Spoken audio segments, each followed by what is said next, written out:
dari YouTube. Di tasrifnya pula YouTube itu. Tabayatuhu YouTuber. Bolehkah belajar dari YouTube? Oke guys, kita berjumpa lagi hari ini. Lihat, ada yang naik pagi ya.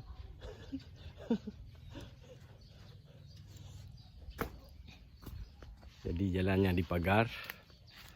Kita harus manjat pagar ya. Gaya kami YouTube di tempat.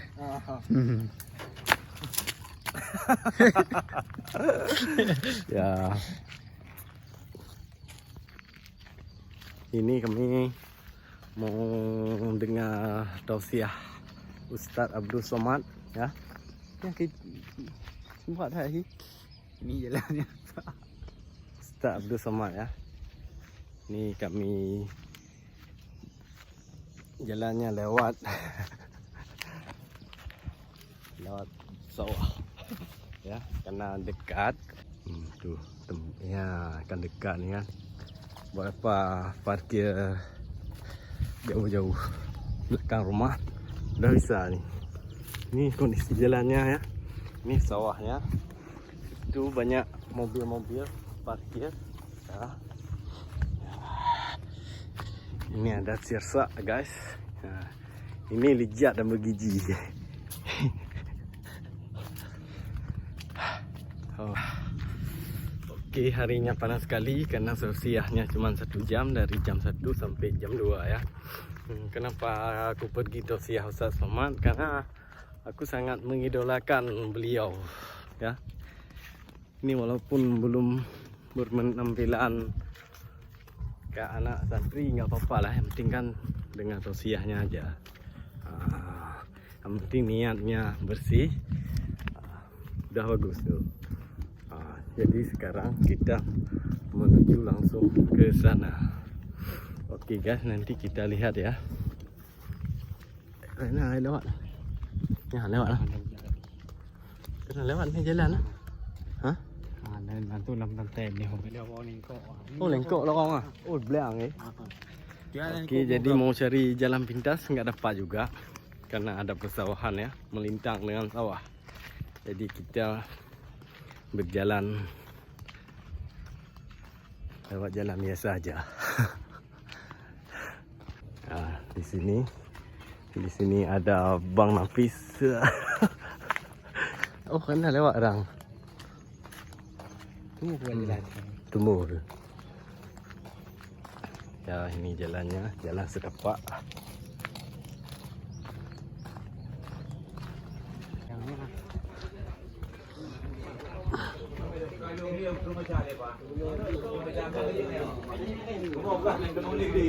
Ini suasananya ya, lagi ya berapa? Betul bang, betul dah. Ya, ini suasananya. Jadi suasananya lagi menunggu. Dah temu dulu lama. Oh ji kau. Oke guys. Ya. Jadi ustaznya sudah sampai. Ya. Menunggu ustaz.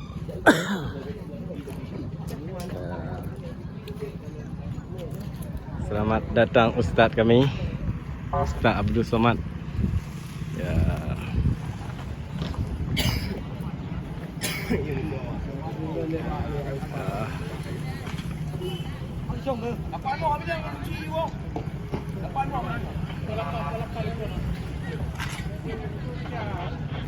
Ini beliau. Ini ada Pasekda saja ya. Kapanan kita terhubung dengan rombongan dia. Dah beri buah kau. Yang dia buah dua.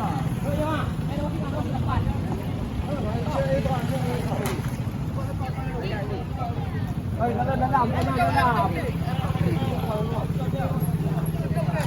86 dan 9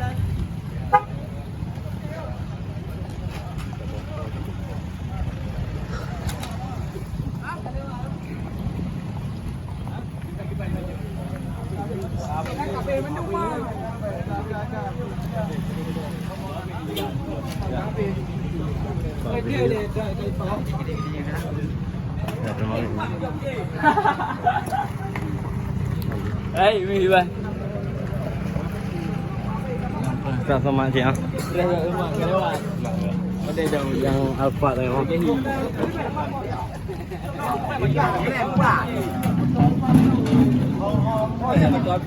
Hello. Lihat bang yang jualan kacang di tepi ini.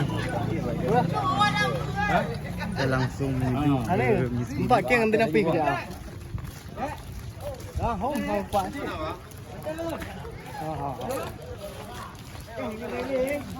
Oke guys. Okey je. Ini suasana sangat ramai sekali ya. Ya kita akan menuju ke Pesantren Budi. Pesantren Budi. Bersama rekan-rekan. Ini teman-teman. Ada ibu-ibu. Cia-cia. Ini ada Cia. ini ada cewek ini. Kita juga.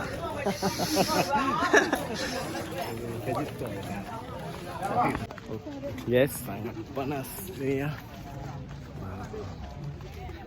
Walaupun panas-panas ini belum seberapa panasnya di neraka.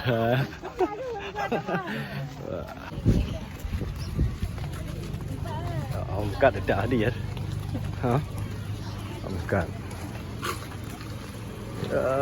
Es krim guys. Banyak es krim. Es krim yang lezat dan bergizi. Okey, di sini ada santri-santri yang cantik-cantik.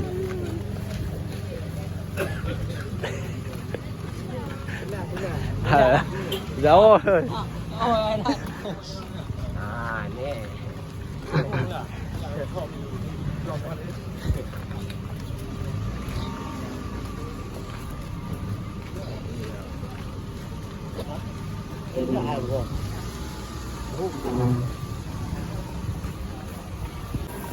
Ini suasana Lidah Budi ya. Ini ada menantang apa ni di atas? Sangat ramai.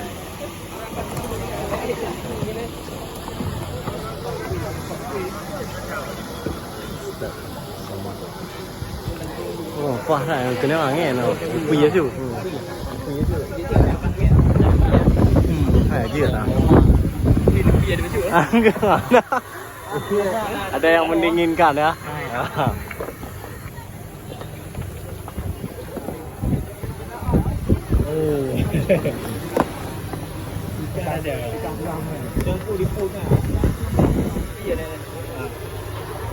Bang Eros, idolamu datang ke Pesantren Budi Lamno ya. Bang Eros yang di Malaya, salam ya. Dah betul ah. Jam ni.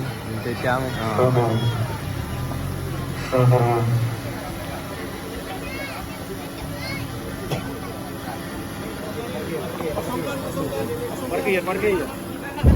Apa? Yes.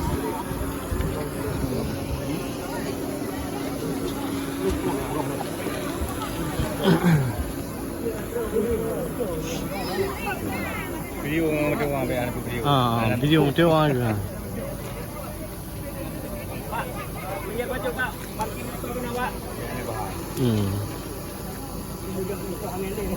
Ya, lah macam apa? Ni puak mah. Oh, yang parkir dah. Mana? Oh. Siapa yang tak gede ni? Awak ada dia.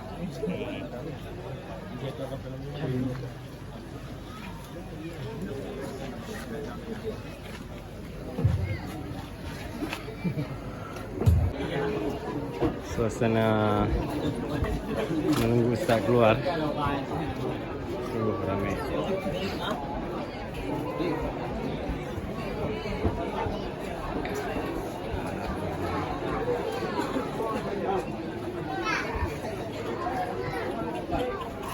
Ini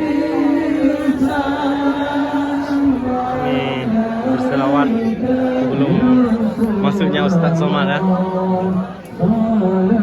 Ini para santri Iwan semua.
Habis apa?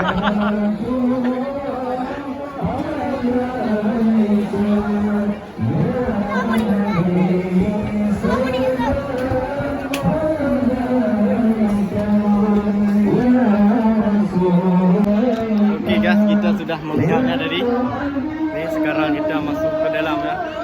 Gak apa-apa kita barisan belakang, yang penting terdengar suaranya nanti ya.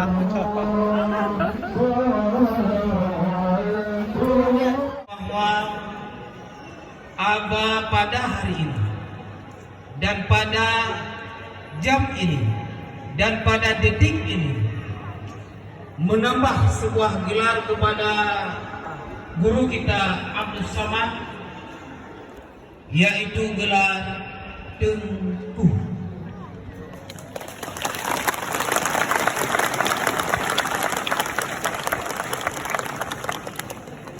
Jadi lengkap sudah nama yang digelarkan oleh beliau, mulai dari Profesor Dr. Haji Ustadz Tengku Abdul Somad LC MA DES.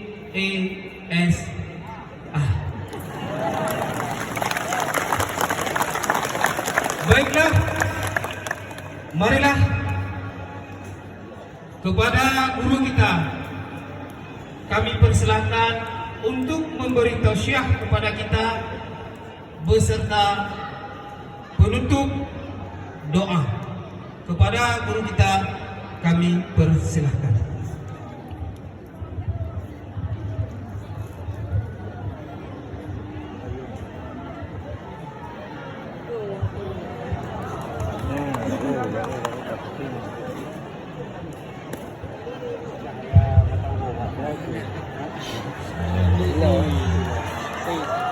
Assalamualaikum warahmatullahi wabarakatuh.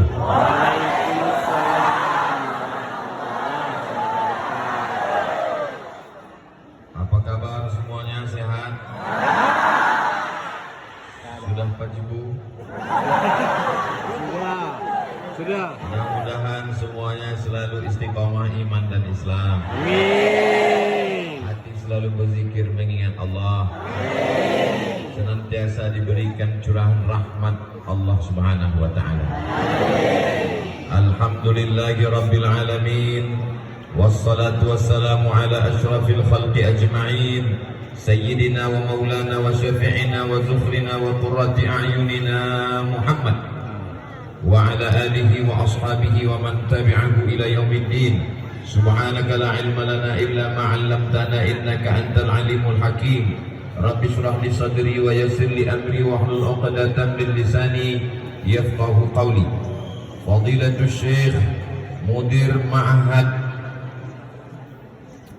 dari Abah sorban sunnah berwarna hijau, lalu yang Palestina disimpan dulu. Kenapa Ustaz tak pakai dua-dua? Panas. Tapi dalam khutbah Jumat tetap sampaikan doa. Allahumma ansur ikhwanana al-mujahidin al-mustad'afina fi Palestin. Adik-adik sampul bukunya gambar bendera Palestina. Ingatkan bahwa masih ada saudara kita yang terjajah di Palestina. Penjajahan di atas dunia harus dihapuskan karena tidak sesuai dengan pri kemanusiaan dan pri keadilan. Betul? Betul. Teroris terbesar di dunia adalah Israel. Apapun yang bisa mengiklankan, pakai. Sebagaimana yang dilakukan kesebelasan Maroko. Mereka tidak hanya sekedar main bola, tapi mereka kibarkan bendera. Ada saudara kami yang sedang terjajah, dan salah satu imam dari Palestina itu adalah Imam Muhammad bin Idris Asy-Syafi'i, lahir di Gaza pada tahun 150 Hijrah, umur 2 tahun meninggal ayahnya, dan dia adalah seorang anak yatim. Jadi kalau ada orang hebat karena bapaknya imam, biasa. Ada orang hebat karena bapaknya raja, biasa. Ada orang hebat karena bapaknya nabi, biasa. Tapi kalau ada orang hebat bapaknya yatim, ini kalau bahasa kampung kita, from zero to hero. Dari nol. Maka adik-adikku yang kebetulan ayahnya meninggal anak yatim, bersemangat karena Nabi Muhammad SAW anak yatim. Dan ini SMP dimasukkan ke daya 2 gendangnya, kalau tak error mati. Cari anakmu yang paling cerdas, cari yang hafalannya paling kuat, masukkan ke daya, maka akan keluar Imam Syafi'i abad 21. Setuju? Imam Syafi'i belajar ini luar biasa. Selesai dari Imam Sufyan ibnu Uyainah, pergi ke Madinah mencari Imam Malik bin Anas. Selesai dari Imam Malik bin Anas, pergi dia ke Yaman belajar kepada ulama-ulama di Yaman. Selesai dari Yaman, dia pergi pula ke Irak. Di Irak dia belajar kepada Imam Muhammad bin Hasan Asy-Syaibani. Dari kalau Imam Laits lebih faqih dari Imam Malik, kenapa tidak ada mazhab Laits? Kenapa mazhab cuma ada 4? Mazhab Hanafi meninggal tahun 150, mazhab Maliki meninggal tahun 179, mazhab Syafi'i meninggal tahun 204, mazhab Hambali meninggal tahun 241. Kenapa tidak ada mazhab Ibnu Abi Layla? Kenapa tidak ada mazhab Sufyan Ats-Tsauri? Kenapa tidak ada mazhab Al-Auza'i? Kehebatan Imam Syafi'i adalah karena Imam Syafi'i punya murid-murid yang luar biasa. Jadi yang kelima, Imam Syafi'i punya perjalanan ilmu dari mulai Makkah ke Madinah, dari Madinah ke Yaman, dari Yaman ke Kufah, dari Kufah ke Baghdad, dari Baghdad ke Kufah, dari Kufah pergi ke Mesir, pindah ke Mesir tahun 200, meninggal tahun 204. Maka ternyata di Mesir dia menemukan beberapa riwayat hadis yang tak dia temukan di Makkah, yang tak dia temukan di Madinah, yang tak dia temukan di Yaman, yang tak ditemukan di Baghdad, yang tak ditemukan di Kufah. Ternyata ada di Mesir. Karena hadis ada di kepala manusia, bukan di buku, bukan di perpustakaan. Pindah orangnya, hadisnya ikut berpindah. Maka muncullah istilah qaul qadim dengan qaul jadid. Qaul qadim ketika berada di Kufah, qaul jadid ketika sedang berada di Mesir. Itulah dia Imam besar Muhammad bin Idris Asy-Syafi'i. Maka safir, kata Imam Syafi'i, safir, lanjutkan perjalananmu, tajid iwadan amman tufariquhu, maka engkau akan mendapatkan ilmu. Begitu juga dengan abah kita, mereka belajar dari satu pondok, dari satu daya, dari satu alim kepada alim yang lain. Jangan pernah puaskan ilmu hanya dengan satu kitab saja, karena ilmu tak terbatas. Kita belajar seperti berjalan di atas air laut. Semakin kita ke pantai, tenggelam lutut kita. Makin ke tengah, tenggelam pinggang kita. Makin ke dalam, tenggelam leher kita. Makin ke tengah tinggi, ternyata air jauh lebih tinggi daripada kita semua. Jangan pernah memuaskan ilmu. Dulu ketika di pesantren, saya satu pesantren dengan Tengku Fadil Rahmi. Kawan-kawan pergi ke masjid membawa kamus Al-Munjid fil lughati wal a'lam. Tebalnya sejengkal, bangga sekali. Padahal sampai di masjid untuk bantal. Begitu sampai di Kairo, nampak kitab Al-Mu'jam, kitab Lisanul Arab, kamus Lisanul Arab yang ditulis oleh Imam Ibnu Manzur. Ternyata panjangnya 1 meter. Dulu begitu bangganya membawa tafsir Jalaluddin Al-Mahalli, Jalaluddin As-Suyuti. Tapi ternyata begitu melihat tafsir Mafatih Al-Ghaib, tafsir Al-Kabir yang ditulis oleh Imam Fakhruddin Ar-Razi, 1 meter. Ternyata kita tidak ada apa-apanya. Jadi semakin berilmu, semakin menunduk. Jadi kalau ada di antara jamaah ini menunduk, itu yang paling banyak ilmu. Saking beratnya ngantuk. Ini jam-jam genting, ini jam sekian. Ini jam-jam 2, ini jam genting. Karena kata pepatah, kalau sudah tegang urat perut, maka kendur urat mata. Tapi saya sampai sekarang belum pernah marah kepada jamaah yang tertidur. Kenapa? Karena kalau jamaah tidur itu menunjukkan hatinya tenang. Betul? Setuju. Berikutnya poin yang ke-6. Imam Syafi'i menggabungkan 2 madrasah, 2 aliran. Aliran Hijaz, Makkah, Madinah, Ahlul Hadis. Sedangkan aliran yang kedua, Kufah, Irak, itu adalah Ahlul Ra'i, kaum rasionalis, lebih mengedepankan rasional akal. Sedangkan ini lebih mengedepankan nas. Terjadi konflik antara Ahlul Hadis dengan Ahlul Ra'i. Datanglah Imam Muhammad bin Idris Asy-Syafi'i. Dari Ahlul Hadis dia ambil fikihnya Imam Malik bin Anas. Dari Ahlul Ra'i dia ambil fikihnya Imam Muhammad bin Hasan Asy-Syaibani. Dia kombinasikan. Maka 2 aliran itu ada dalam kepala diri Imam Muhammad bin Idris Asy-Syafi'i. Jadi siapa yang belajar fikih Syafi'i, sesungguhnya dia sudah ada di kepalanya fikih Imam Malik bin Anas dan fikihnya Imam Abu Hanifah. Walaupun Imam Syafi'i tak jumpa dengan Imam Abu Hanifah, karena Imam Abu Hanifah, Imam Hanafi meninggal tahun 150, dan di tahun yang sama Imam Syafi'i lahir. Seakan-akan simbol tongkat estafet dilanjutkan. Meninggal satu imam besar, Sirajul Ummah, siraj, lampu yang menerangi ummah. Dia adalah Imam Abu Hanifah, Imam Hanafi di Kufah. Di tahun yang sama 150 lahir imam besar di Gaza. Itulah dia Imam Muhammad bin Idris Asy-Syafi'i. Ingat saja tahun 150, 150, 150. 1 batu, 2 burung mati. 1 kali dayung, 2-3 pulau terlewati. Apa caranya? Cara mudah mengingat tahun supaya dapat 2. Ingat 150 lahirnya Imam Syafi'i, hari itu meninggalnya Imam Hanafi. Ini salah satu tips untuk menghafal tahun-tahun. 150, 150, 150. Jangan selesai dari sini pulang jadi 250. Saudara yang dimuliakan Allah, adik-adikku yang disayangi oleh Allah Subhanahu wa taala, begitulah Imam Muhammad bin Idris Asy-Syafi'i. Poin yang ke-6. Ketika sampai ke Baghdad, di Baghdad ada ulama besar namanya Imam Ahmad bin Hanbal, meninggal tahun 261 Hijrah. Dia ahli hadis. Kitabnya besar, nama kitabnya Musnad. Kitab Al-Musnad isinya 40.000 hadis.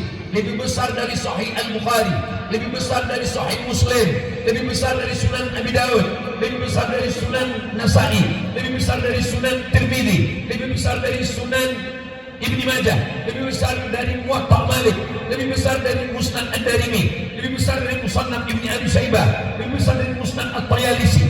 40.000 hadis ditulis oleh anaknya, dilanjutkan namanya Imam Abdullah bin Ahmad bin Hanbal. Tapi kata Imam Ahmad bin Hanbal, kami hanya menghafal hadis, kami tidak tahu mana hadis am, mana hadis khas, mana hadis mutlak, mana hadis muqayyad. sebelum datang Imam Syafi'i ke kota Baghdad, dan Imam Ahmad bin Hambal belajar kepada Imam Muhammad bin Idris Asy-Syafi'i tentang mana hadis hadis umum, mana hadis khas, hadis khusus, mana hadis mutlak, hadis yang lepas, bebas, mana hadis muqayyad, hadis yang terikat. Itu pengakuan sendiri dari Imam Ahmad bin Hambal. Imam Ahmad bin Hambal punya murid namanya Imam Muhammad bin Ismail bin Ibrahim bin Al-Mughirah bin Bardisbah Al-Bukhari, meninggal tahun 256 Hijrah. Jadi kalau ada orang sekarang berkata, kamu ngambil hadisnya dari mana? Dari Imam Syafi'i. Saya tidak mau pakai riwayat Syafi'i, saya pakai riwayat Al-Bukhari. Ya dia lah. Imam Bukhari dapat hadis dari mana? Dari Imam Ahmad bin Hambal. Imam Ahmad bin Hambal dapat hadis dari mana? Dari Imam Syafi'i. Imam Syafi'i dapat hadis dari mana? Dari Imam Malik bin Anas. Imam Malik bin Anas dapat dari mana? Imam Malik bin Anas dari sahabat-sahabat, dari periwayat sampai ke Nabi Muhammad sallallahu alaihi wasallam. Jadi kalau ada orang, saya tidak mau pakai hadis riwayat Imam Syafi'i, saya pakai riwayat Al-Bukhari, ini orang otaknya sungsang. Karena Imam Bukhari meninggal 256, dia mengambil hadis dari Imam Ahmad bin Hambal, meninggal tahun 241. Imam Ahmad bin Hambal mengambil hadis dari Imam Syafi'i, meninggal 204. Imam Syafi'i mengambil dari Imam Malik bin Anas, meninggal 179. Imam Malik bin Anas mengambil dari Imam Abdullah bin Maslamah. Imam Abdullah bin Maslamah mengambil dari Imam Abu Zinad. Imam Abu Zinad mengambil dari Imam A'raj. Imam A'raj mengambil dari imamnya ahli hadis Abu Hurairah. Abu Hurairah mengambil dari Sayyidina wa Maulana Muhammad sallallahu alaihi wasallam. Itu disebut dengan sanad. Bukhari dari mana? Dari Imam Ahmad. Imam Ahmad dari siapa? Dari Imam Syafi'i. Imam Syafi'i dari siapa? Dari Imam Malik. Malik dari siapa? Dari Abdullah bin Maslamah. Abdullah bin Maslamah dari siapa? Dari Abu Zinad. Abu Zinad dari siapa? Dari Al-A'raj. A'raj dari siapa? Dari Abu Hurairah. Abu Hurairah dari siapa? Dari Sayyidina wa Maulana Muhammad sallallahu alaihi wasallam. Alhamdulillah, adik-adikku semua yang ada di Bahrul Ulum Ad-Diniyah Al-Islamiyah, ilmu kalian bersanad sampailah kepada imam-imam Ahlus Sunnah wal Jamaah. Inilah yang sekarang yang tidak dijaga sanad ini. Kamu dapat dari mana? Dari YouTube. Di tasrifnya pula YouTube itu tabayatubu YouTuber. Bolehkah belajar dari YouTube? Hanya sekedar mendengar, hanya sekedar melihat, tahu. Tapi kalau untuk berguru, bersanad, mengambil ilmu, maka mesti ketemu dan jumpa. Tapi setelah jumpa, setelah tahu orangnya ada, saya yakin dan percaya ibu, bapak, adik-adik hari ini datang sudah sering mendengar ceramah Abdul Somad di YouTube. Cuman hari ini mau melihat apakah betul Abdul Somad itu ada di alam nyata. Oh, ternyata dia ada. Dan dia itu adalah bagian dari masyarakat Aceh, karena namanya Tengku Abdul Somad. Ini dalam setiap 5 menit saya bilang terus nih, supaya orang tahu. Saudara yang dimuliakan Allah Subhanahu wa taala, poin yang keenam, Imam Syafi'i lah yang dapat membaca hadis itu. Ini hadis A, ini hadis khas. Maka Imam Syafi'i lah yang menyusun pertama ilmu yang disebut dengan ilmu usul fiqh. Nama muridnya Rabi' Al-Muradi. Ta'al ya Rabi', wahai Rabi', kesini sebentar, ambil pena dan kertas. Imam Rabi' pun menulis. Apa yang mesti kutulis wahai Tuan Guru? Tulislah Ar-Risalah. Imam Rabi' pun menulis Ar-Risalah. Imam Syafi'i tidak melihat Quran, tidak melihat hadis, tidak melihat kitab. Dia bicara saja apa yang ada di kepalanya. Lahirlah kitab itu, dicetak sekarang lebih kurang 300 halaman. Itulah kitab yang hanya bisa dibaca oleh orang S2 di Universitas Al-Azhar karena kualitas bahasa yang begitu tinggi. Nama kitabnya Ar-Risalah, ilmu usul fikih, ilmu yang melahirkan fikih. Produknya, mesinnya adalah usul fikih. kitab usul fikih tertua ditulis oleh Imam Muhammad bin Idris Asy-Syafi'i. Setelah itu barulah disusul oleh ulama dari kalangan mazhab lain, tapi tonggak dasar tiang utama yang menanamkan pondasi ilmu usul fiqh adalah Imam Muhammad bin Idris Asy-Syafi'i. Jadi orang-orang yang hafal banyak hadis. Panas guys ya. Oke lah guys ya, sudah cukup sampai di sini ya, semoga bermanfaat ceramahnya, nah, dimudahkan rezeki semua. Pokoknya jangan lupa like jangan lupa subscribe ya, like and share kalau bermanfaat. Oke, assalamualaikum.